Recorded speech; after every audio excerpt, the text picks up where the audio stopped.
Hi everybody, Mars here, the golf professional at Southwick Park Golf Club. I was going to go outside and make a video today and forgot one very important thing, that it was the Vets invitation and it's a shotgun start. So brought myself inside to make a video. Hope the Vets have a great day, by the way, got lovely weather for it, so good luck to those boys.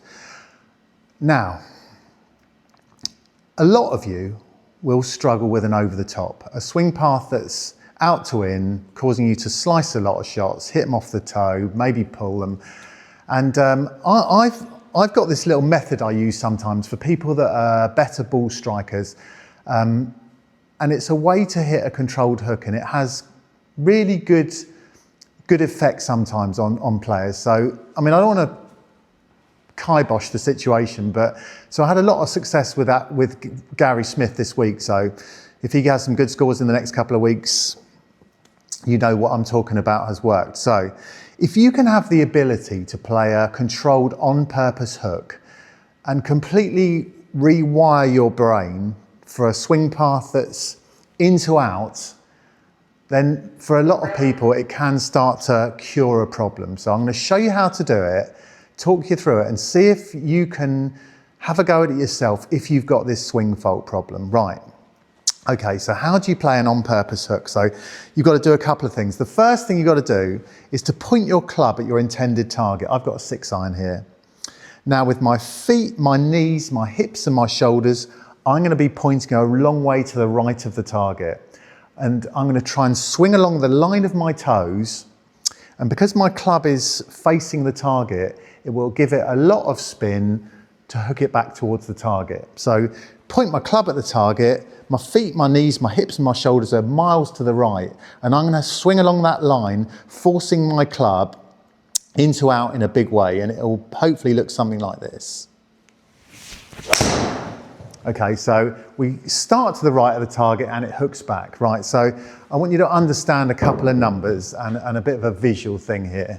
So that swing path is 15 degrees into out, which in the world of visuals looks like that. So that couldn't be any more extreme, swinging the club into out. Okay, so let's keep going for a minute.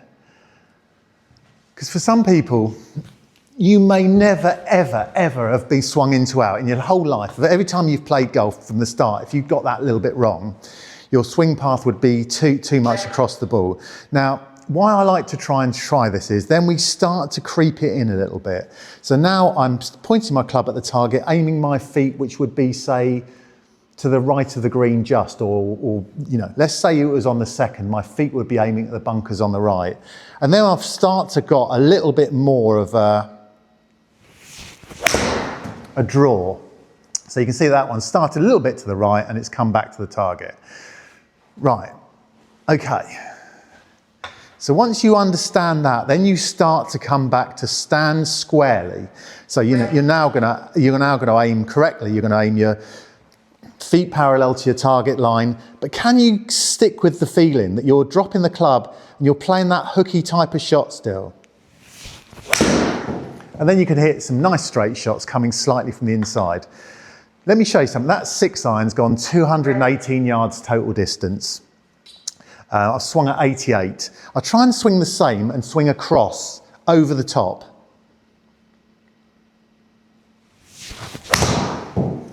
Not a bad effort, 87. That's gone 160 yards. So have I really lost 50 yards because I've come over the top? Yes, I have. And that's the honest truth. I mean, if you wanted to show how much you could get out of a shot with one club, would be to try and play that hard hook. So those shots, you know, that's another one that's gone 210. And I reckon if I kept going, I could probably push that total distance out further and further, because it's such a more powerful way of playing golf than over the top.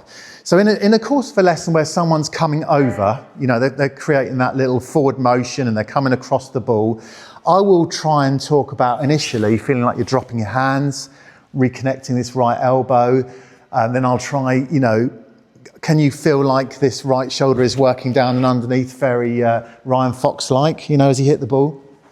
Because all those things are not happening when you come over the top. You're disconnecting here, the elbow, and all that sort of stuff. So it might be worth you having a go, because some people who are better ball strikers can start to feel coming from the inside in the way of playing hooks. And how handy would that shot be on the fourth? So, you know, that you could bend one round the corner, you could rewire your brain to be coming from the inside.